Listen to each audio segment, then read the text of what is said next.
what's up guys? Jody S. Dean here, writer, director, horror film maker, back again with another horror film review. So I heard about Don't Tell a Soul with Rainn Wilson here, and I gotta tell you guys, this is a really good film.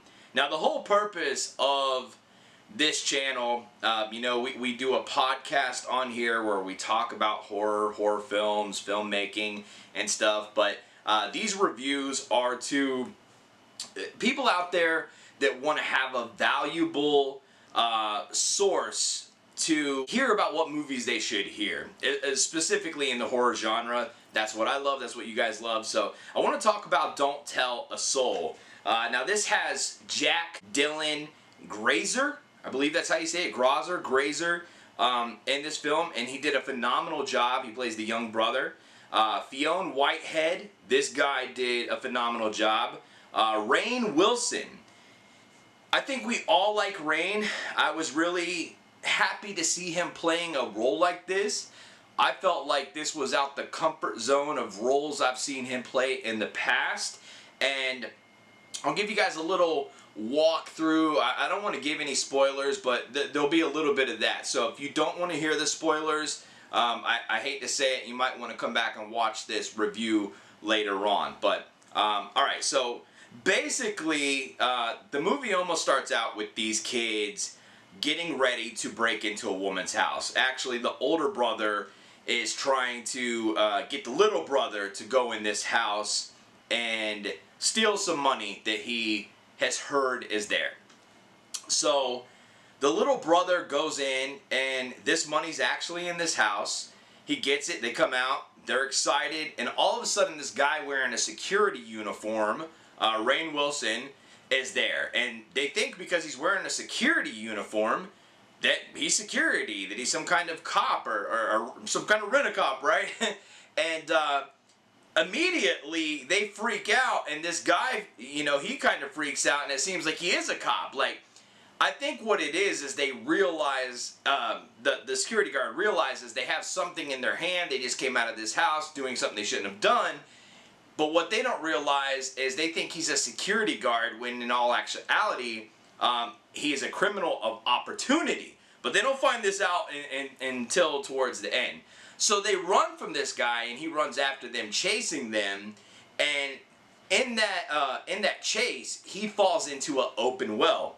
Now, I can't tell you how many times in my life I've almost fell in an open well. Never running did it happen, but just walking along, there's been so many times I've almost fell in an open well.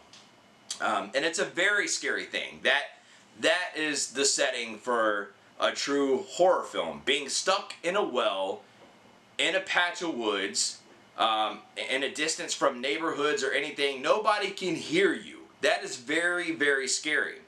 So it seems like this security guard is a pretty good guy, and the younger brother goes back to see what happened to this guy, because automatically they're just like, hey, we must have got away from him.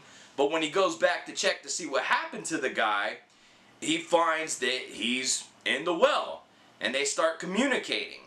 But the older brother doesn't like this, and there's even a part in the film where the older brother tries to kill the guy in the well. But it doesn't work. The young kid, the younger brother, keeps bringing food and water and having communication with this guy, and starts to really like him and helps him out of the well. Well, the big twist in this whole thing is once the guy gets out of the well, it is found out that Rainn Wilson is not a security guard, but he is a murdering maniac. And this kid basically says, I'll help you get out of this well if you help me deal with my brother, who is basically abusing him, using him, just a very, very, I would not want him to be my brother. And Rainn's character agrees, like, yeah, I'll help you with that. But the big twist in this whole thing is, towards the end of this film, this Rainn character, he can't be trusted. He's an evil, evil, evil man. And you know, he fell in this well. He had some bad luck. He had some good luck that somebody was willing to get him out, especially somebody he was chasing. And this kid thought he could get in a lot of trouble because this, you know, the character played by Rain is a security guard. So the kid's thinking to himself, well, if I help this guy out of here, you know, he's probably going to get me arrested. If I don't help him, he's probably going to die, and I don't think I can live with myself. You know, I don't want that. So the kid tries to do something good, and it's constantly backfiring on him.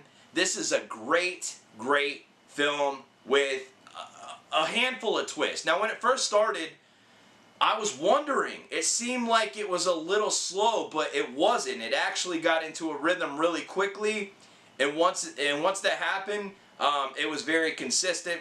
Good film. I like everything about it, man. I like the writing. I like the directing. I like the color palette. You know, the color correction.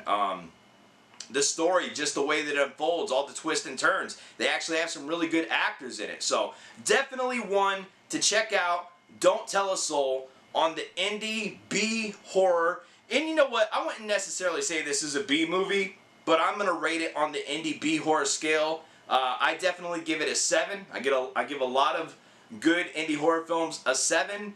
I think that that's a good grade for this. It's worthy to see, and I would consider this a hidden gem. So smash that thumbs up, comment below, share this on social media. Let the Scream Scene be your source for indie horror reviews, news, and more. We'll see you guys in a few days, but until then, sweet nightmares.